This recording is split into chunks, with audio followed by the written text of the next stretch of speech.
Du coup aujourd'hui petit tuto comment démonter la valve de pression d'essence de la 113 qui se trouve ici. J'ai commencé à enlever les 4 vis de la PCV, déclipser les 2 durites, enlever les 4 vis de la PCV, les 4 vis et on arrive ici. Si je dis pas de bêtises, c'est du Torx 25 pour les vis ici. Là on prend du Torx 30, on enlève vis là, vis là, vis là. Et celle qui est normalement est ici, qui tient en fait ces 2 durites là, enfin ces 2 conduites là. Moi je l'ai plus, que les conduites sont hyper rigides, ça sert à rien de le mettre. Et comme j'ai une conduite qui est un petit peu tordue, on ne pouvait pas remettre le guide durite tout simplement. Donc je l'ai pas remis, mais si vous l'avez, il faudra l'enlever. Et aussi enlever la vis qui est ici, pareil Torx 30. Je fais ça et je vous reprends. Donc là les 4 vis sont enlevées. Là, hop, elles sont là, c'est les 4 mêmes, donc on peut les mélanger. Maintenant, de base ici on a 2 colliers fixes, enfin qui sont pas enlevables. Comme cet électrovanne a été changé, ces colliers ont été coupés et j'ai remis des colliers classiques à serrage. Donc en fonction de ce que vous avez, il faut soit les couper et les remplacer, soit s'ils sont comme ça déjà remplacés, et bah du coup vous les dévissez, plus enlever l'électrovanne. Pour ceux qui ne savent pas faire l'électrovanne, les trucs comme ça, on vient passer un tournevis en fait sous la languette pour réussir à choper la languette. On va se mettre sous la languette, hop. En fait c'est la petite languette qui est ici, celle-là là, que je vais y arriver à une main. Celle-ci, passer le tournevis en fait ici pour l'écarter, comme ceci. Voilà. Une fois les durites enlevées de l'électrovanne, on peut l'enlever, elle est juste manchonnée ici. Tac, donc on l'enlève et on la met de côté. Voici ça, on déclipse pour être libre. Voici, comme ça, ça peut bouger. Et maintenant, ça va être l'étape rigolote. Donc déjà ici aussi, on déclipse, on fait tourner d'un quart de tour pour avoir de la place ici, pour accéder à lui là-bas. Donc là c'est un peu technique pour accéder là-bas à l'écrou de la conduite. Enfin c'est pas un écrou mais voilà. Je me suis fait cet outil là. C'est juste une clé hein, coupée et qui se manchonne parfaitement dans une douille de 8. Comme ça je peux aller accéder là-bas. Donc je le mets en place et je vous reprends. Pour le mettre en place, je vais prendre mes 2 mains, ça sera mieux pour pas qu'il tombe au fond du moteur. Mais grosso merdo, l'entaille elle rentre sur la conduite. Et après, il faut réussir à le placer. Je le place et je vous reprends. Donc voilà, il est placé sur la conduite. Maintenant, il n'y a plus qu'à dévisser ça. Voilà, donc c'est dévissé. On entend, il y a de la pression qui passe. Ça va gicler un petit peu parce qu'il y a de la pression, hein. Il y a 50 bars, donc voilà. Pareil, ici, on dévisse l'écrou de la conduite. Il y aura de la pression, faites attention. Si vous avez ici la vis de purge, vous pouvez purger. Comme il n'y en a pas, on ouvre et puis hop, et puis ça va fuir. Mais on se met pas devant, on met pas les yeux devant et ça y va tout seul. Voilà, on voit que ça coule. Et en fait, cette conduite là part après à la valve. Non, d'ailleurs je dis n'importe quoi. Celle-là part là-bas. Et on l'enlève parce qu'elle nous gêne pour accéder à la valve, comme on peut voir. Donc une fois l'écrou ici débloqué, c'est pour ça que cette conduite là, on l'a fait tourner à 90 degrés, parce que sinon elle nous gêne.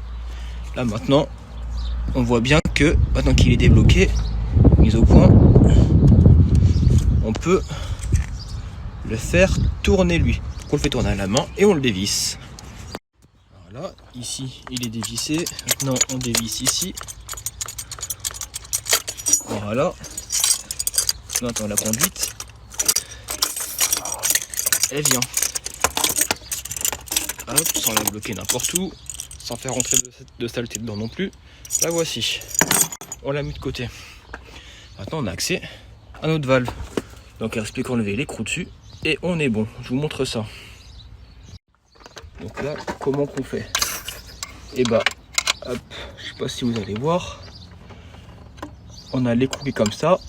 On va mettre une clé Moi j'ai pas les bons outils qui vont bien, donc en fait je mets une clé comme ça ici. Et après, dans l'œillet de la clé, je mets une autre clé pour faire levier. Donc je fais ça, je vous reprends.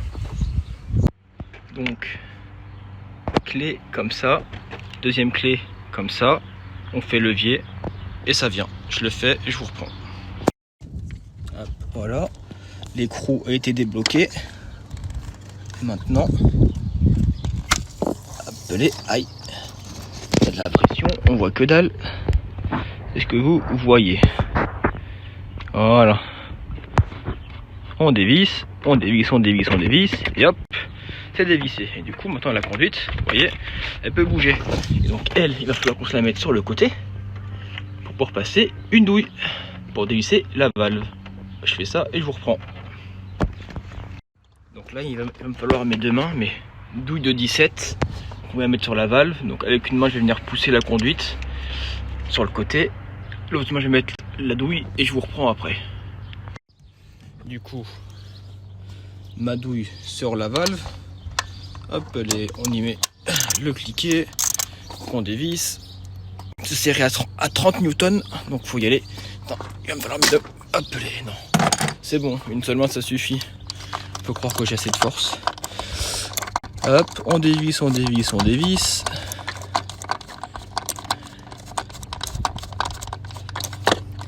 Et là, c'est bon. Et là, on voit bien qu'on a notre valve.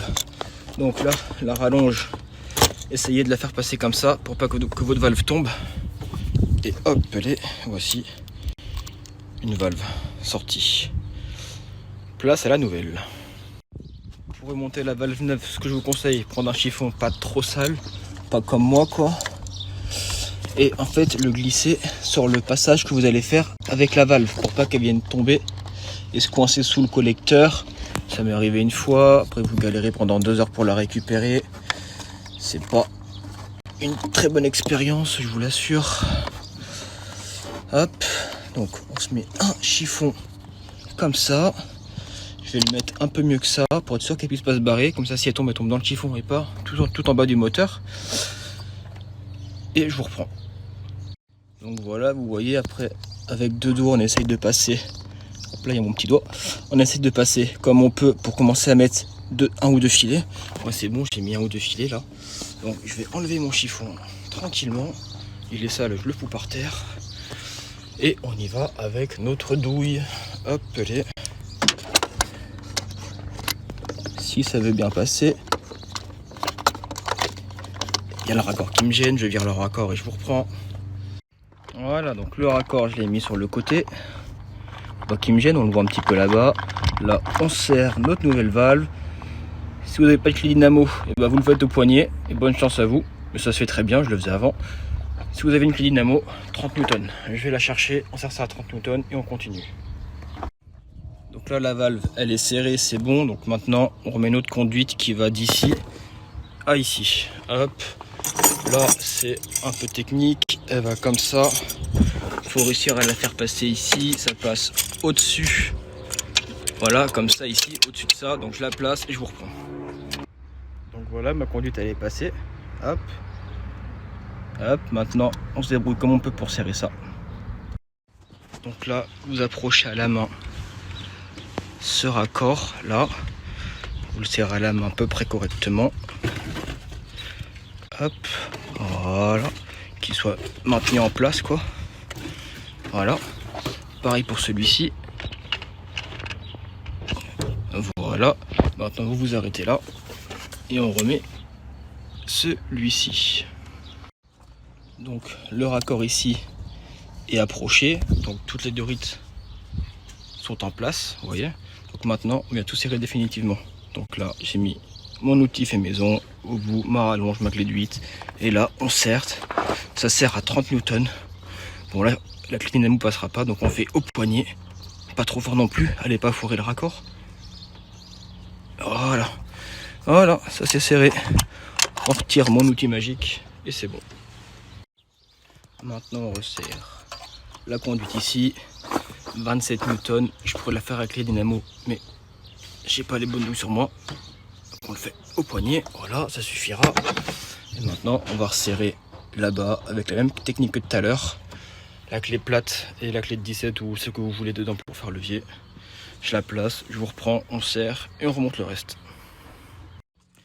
Donc ce raccord là est resserré avec la technique des clés plates de tout à l'heure.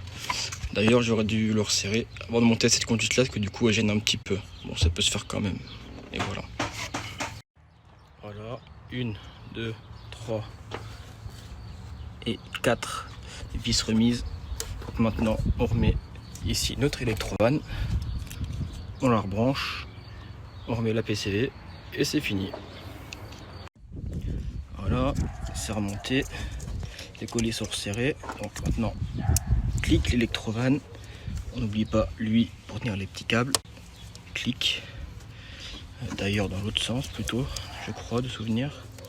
Voilà, comme ça, voilà, on remet la PCV et c'est bon. Voilà, premier démarrage avec vous, VCDS avec la pression de rail spécifiée actuelle et la différence entre les deux. Un peu de mal à démarrer normal puisqu'on a enlevé la pression et on voit bien que déjà il n'y a pas de fuite. Il n'y a pas de fuite au PC. On va aller voir là-bas. Vérifie au niveau des raccords. Là, ici.